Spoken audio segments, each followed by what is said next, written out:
చేసుకోవటమే మీ లక్ష్యమా? ఎంబీబీఎస్ సీట్ల గైడెన్స్ కోసం తప్పక విచ్చేయండి మెగా ఎడ్యుకేషన్ మేళా.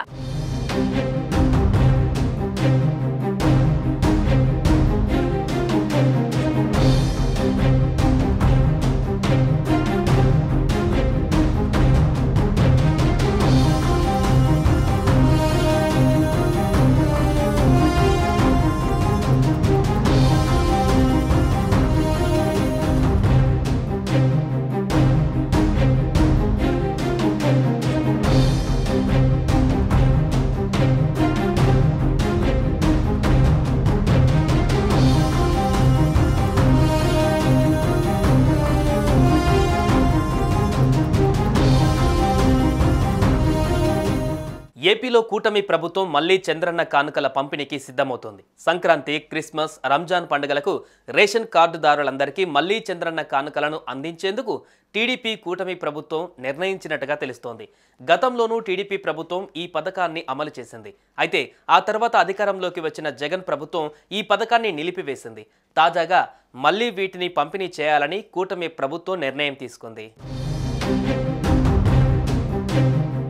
నిరుపేదలు పండుగ పూట పస్తులు ఉండకూడదనే ఉద్దేశంతో గతంలో తెలుగుదేశం ప్రభుత్వం అమలు చేసిన చంద్రన్న కానుకలను వైసీపీ అధికారంలోకి వచ్చిన వెంటనే నిలిపివేసింది.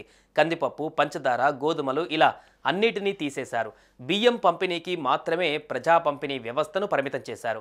ఈ నేపథ్యంలో పేదలను ఆదుకోవాలని ప్రజా పంపిణీ వ్యవస్థను మళ్లీ గాడిలో పెట్టాలని చంద్రబాబు సర్కార్ నిర్ణయించింది. మరోవైపు రాష్ట్రంలో కొత్త ప్రభుత్వం ఏర్పడిన నేపథ్యంలో రేషన్ కార్డుల రంగులు మారనున్నాయి. పాత రేషన్ కార్డుల స్థానంలో కొత్త కార్డులు ఇవ్వాలని చంద్రబాబు ప్రభుత్వం నిర్ణయించింది. దీనికి సంబంధించిన డిజైన్లు పరిశీలనలో ఉన్నాయి. సంక్రాంతి, రంజాన్, క్రిస్మస్ సందర్భంగా పేదలకు పంపిణీ చేసే ఈ కానుకల కోసం ప్రభుత్వంపై ఏడాదికి 538 కోట్ల భారం పడనుంది. ఈ లెక్కన 5 ఏళ్లకు 2690 కోట్ల అదనపు భారం ప్రభుత్వంపై పడనుంది.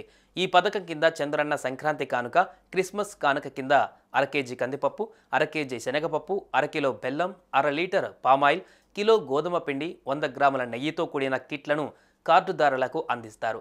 ఇక రంజాన్ తోఫాలో 2 కేజీల పంచదార, 5 కేజీల గోధుమ పిండి, కిలో సేమియా, 100 గ్రాముల నెయ్యి ఇస్తారు. అలాగే రెగ్యులర్ కోటా కింద రేషన్ కార్డుదారులకు ఉచిత బియ్యంతో పాటు పంచదార, కందిపప్పు, గోధుమ పిండి, జొన్నలు, సజ్జలు కూడా అందించాలని ప్రభుత్వం నిర్ణయించింది.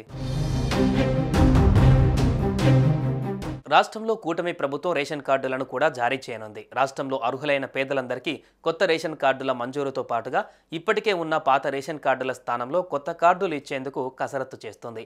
రాష్ట్రంలో ప్రస్తుతం ఉన్న 1.48 కోట్ల రేషన్ కార్డులు ఉంటే కేంద్రం వీటిలో 90 లక్షల రేషన్ కార్డులు మాత్రమే బీపీఎల్ కింద ఉన్నట్లు గుర్తించింది. వాటికి మాత్రమే ఆహార భద్రతా చట్టం కింద రాయితీ ఇస్తుండగా మిగిలిన 58 లక్షలకు పైగా కార్డులపై సబ్సిడీల ఖర్చును రాష్ట్ర ప్రభుత్వమే భరించవలసి వస్తోంది. రాష్ట్రంలోని మొత్తం రేషన్ కార్డులను ఆహార భద్రతా చట్టం పరిధిలోకి తీసుకురావాలని ప్రభుత్వం కేంద్రాన్ని కోరుతోంది. ఇక కొత్తగా పెళ్లైన దంపతులకు, అన్ని అర్హతలు ఉన్న కుటుంబాలకు కొత్త కార్డులను మంజూరు చేయనుంది ప్రభుత్వం.